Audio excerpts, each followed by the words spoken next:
Numa manhã de sexta-feira comum, um guarda real estava de serviço em Clarence House. Ele vigiava a entrada privada com o olhar atento de um veterano. Os funcionários seguiam suas rotinas diárias em silêncio, embalados pela brisa matinal. De repente, um carro preto sem placa parou perto dos portões da residência da família.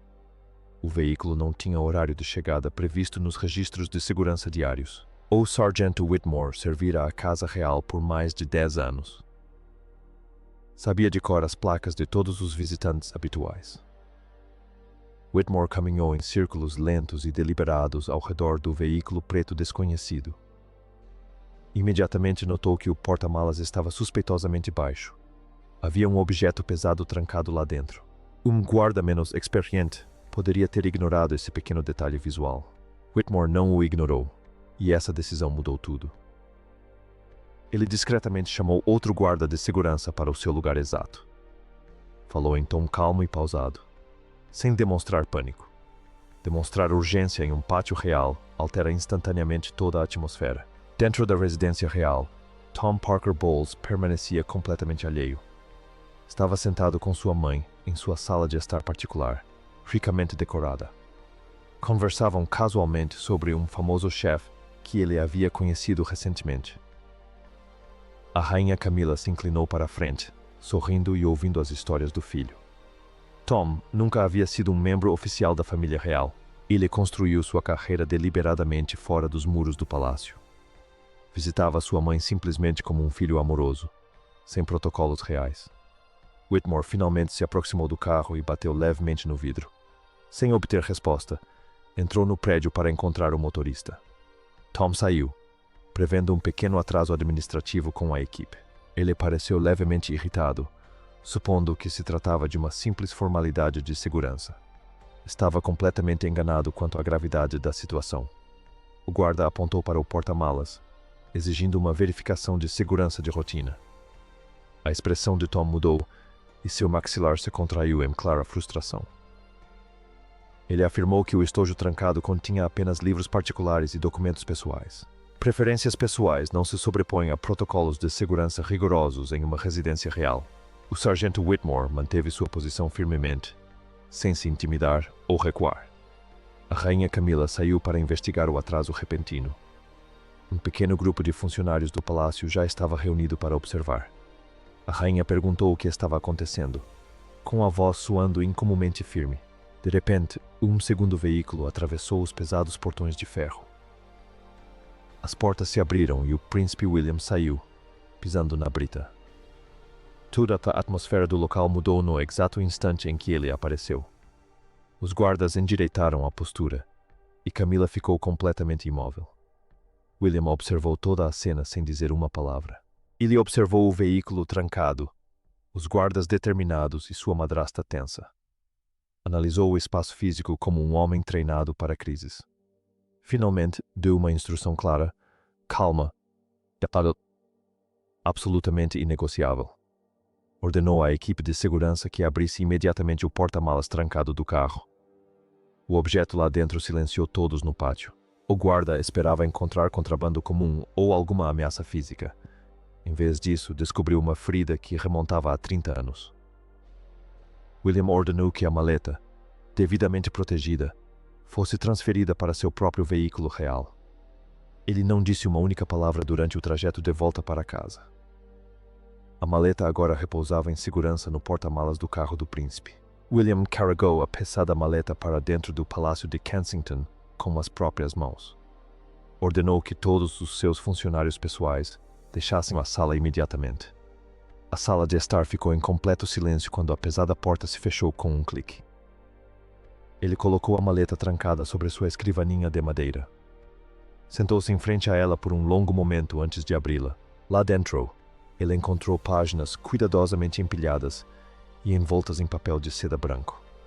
Sob as folhas soltas, jaziam vários diários pessoais antigos, encadernados em couro. As capas de couro estavam desgastadas pelo uso diário e íntimo ao longo dos anos. No fundo, havia 2 envelopes lacrados com uma caligrafia familiar. William reconheceu a letra cursiva e inclinada assim que a caixa foi aberta. Sua mãe sempre escrevia assim quando algo lhe era importante. Eram as palavras íntimas da princesa Diana, guardadas às 7 chaves desde sua trágica morte. Essa descoberta mudou completamente o tom da tensa discussão no pátio da Clarence House. Era a voz profundamente privada e interior de sua falecida mãe. Estava ali, no carro do filho de sua madrasta, sem qualquer explicação. William sentou-se sozinho à luz do candeeiro, lendo as páginas em total silêncio. Com cuidado, retirou a primeira carta manuscrita do papel de seda que a protegia. A data no topo indicava que a escrita era de 1995. As palavras cruas claramente não haviam sido escritas para um público ou para um arquivo público. Eram as palavras desesperadas de uma mulher escrevendo para sobreviver. Diana escreveu vividamente sobre a constante sensação de estar sendo secretamente observada. Ela documentou um casamento que havia terminado muito antes de o público saber. As páginas detalhavam uma solidão esmagadora que existia dentro dos aposentos lotados do palácio. A parte mais marcante da carta focava-se inteiramente em Camila. Diana não escreveu sobre Camila com raiva explosiva ou amarga ira. Ela escreveu sobre si mesma com o cansaço silencioso de um soldado derrotado. Simplesmente deixara de lutar contra a realidade e começara a registrá-la. William leu essas palavras sozinho, mantendo sua característica serenidade. Agora, ele tinha em mãos páginas que sua mãe acreditava que ninguém jamais leria. A mulher descrita com exaustão era agora a rainha da Inglaterra. Naquela noite, não havia uma emoção pura ou simples à sua disposição. Tristeza, raiva profunda, uma traição cortante e amor se emaranhavam num nó pesado. Ele não podia agir de acordo com esses sentimentos sem atingir diretamente o pai. Portanto, não reagiu com raiva, optando por um caminho calmo e analítico. Largou as cartas soltas e pegou o primeiro diário. A caligrafia aqui era muito mais rápida, demonstrando uma urgência clara e inegável. Ela escrevia sobre encontros privados que nunca foram oficialmente registrados em lugar nenhum. No rodapé da página, uma única frase estava firmemente sublinhada. O aviso afirmava que, se algo lhe acontecesse, seria intencional. William encarou aquela única frase enquanto o quarto escurecia completamente. Para entender como esses arquivos foram parar no porta-malas de um carro, precisamos voltar um pouco no tempo. A verdadeira origem dessa crise começou 6 meses antes do incidente no pátio. Camila reuniu Tom e Laura em um endereço privado e seguro em Londres. Eles desfrutaram de boa comida e de uma conversa leve e descontraída durante toda a noite. Em certo momento, Camila mencionou casualmente um grande projeto de catalogação do palácio. Os arquivistas reais estavam revisando a correspondência privada de Diana, que estava guardada em local seguro. Camila descreveu o processo como um projeto de organização puramente administrativo e há muito necessário. Tom fez uma pergunta simples, que soava como mera curiosidade. Ele queria saber se alguém fora da equipe do arquivo tinha acesso aos documentos. Camila afirmou que os itens seriam armazenados em segurança e jamais seriam divulgados ao público. 3 semanas após aquele jantar, um funcionário do palácio foi discretamente transferido. Esse funcionário específico gerenciava os pedidos de acesso à revisão do arquivo real. Quando foi transferido, a função vital de segurança não foi preenchida imediatamente. Esse atraso criou uma lacuna de 11 dias no processo formal de supervisão. Durante esses 11 dias, os pedidos continuaram sendo processados por funcionários temporários. Uma análise posterior dos registros de acesso revelou uma falha crítica de segurança. Um item foi retirado como um código de autorização válido. O arquivo foi catalogado simplesmente como correspondência pessoal diversa de antes de 2000. O sistema não registrou nenhuma devolução e não emitiu nenhum alerta automático. Ninguém percebeu o desaparecimento do arquivo porque o código de autorização era totalmente legítimo. Na tarde do confronto no pátio, Tom enfrentou um interrogatório jurídico formal. A entrevista ocorreu em um escritório discreto e altamente seguro em Clarence House. 2 oficiais jurídicos da realeza sentaram-se à sua frente com um assistente silencioso. Tom compareceu à reunião sem um advogado, o que por si só já diz muito. Os oficiais começaram com 3 perguntas diretas sobre o veículo e o caso. Tom confirmou que a maleta era dele e que se recusara a abri-la. Então, os policiais perguntaram de onde realmente vieram os itens históricos. Tom olhou para a mesa de madeira, evitando completamente o contato visual. Ele afirmou em voz baixa que os documentos haviam ficado escondidos por muito tempo. Acrescentou que alguém precisava deles, sem oferecer mais detalhes.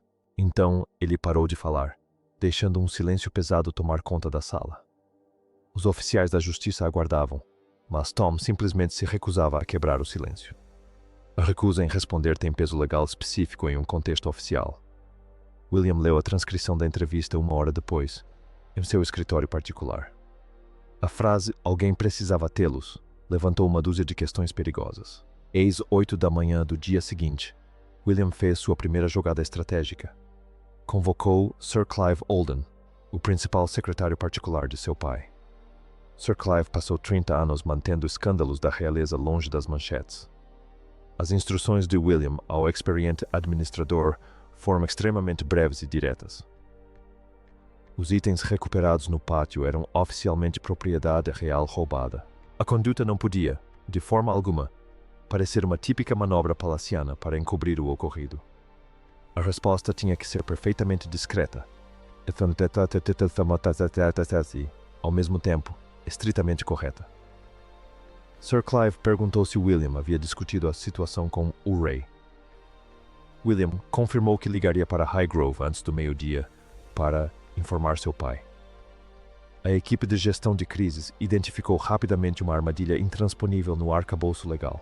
Processor Tom legalmente significaria associar permanentemente um escândalo à rainha consorte. No entanto, poupá-lo significaria que a coroa aplicaria suas regras rígidas seletivamente. Os consultores jurídicos afirmaram categoricamente que ambos os caminhos levariam a um desastre total. William ligou para Highgrove pouco antes do meio-dia para discutir essa realidade impossível. Quando o rei finalmente falou, sua instrução continha exatamente 5 palavras. Ele simplesmente disse: "Lidem com isso com firmeza. Não nos destruam." Uma revisão formal de segurança dos registros de acesso foi oficialmente encomendada. A complexa máquina administrativa do palácio finalmente começou a funcionar. Clarence House atualizou discretamente o protocolo de segurança para todos os parentes que não trabalhavam no palácio. Veículos para visitas familiares privadas agora exigiam registro com 48 horas de antecedência. A equipe de revisão de segurança então descobriu o detalhe que mudou tudo completamente. O registro de acesso não mostrava uma entrada faltante, mas 3. Os itens haviam sido retirados usando um código de autorização permanente válido. O sistema registrou todas as 3 retiradas como correspondência pessoal diversa. A equipe de revisão cruzou esse código com o registro de funcionários da casa. O código administrativo definitivamente não pertencia a Tom Parker Bowles. Tom não tinha acesso ao arquivo, nem jamais teve tal autorização. O código pertencia a um membro sênior da equipe doméstica de Camilla. O nível de acesso dessa pessoa refletia anos de serviço leal e profunda confiança. Tom Parker Bowles não havia retirado as cartas do arquivo pessoalmente. Ele era simplesmente o último elo, o mais visível, de uma corrente oculta. A verdadeira fonte estava localizada no interior de uma casa que ele não administrava. Alguém com acesso privilegiado ao sistema o havia carregado cuidadosamente para ele. Essa constatação significava que William precisava confrontar o chefe daquela casa. Ele enviou uma mensagem direta e pessoal a Camilla, solicitando uma reunião urgente. Eles se encontraram em uma pequena sala de estar reservada no térreo. Nenhum assessor real ou secretário jurídico tinha permissão para entrar na sala silenciosa. Fontes descrevem a tensa conversa como tendo durado menos de 15 minutos no total. O encontro foi completamente desprovido de raiva, o que é o detalhe mais revelador. William fez uma escolha deliberada, que revelou seu verdadeiro caráter como líder. Ele não a encurralou com as inegáveis provas dos registros digitais.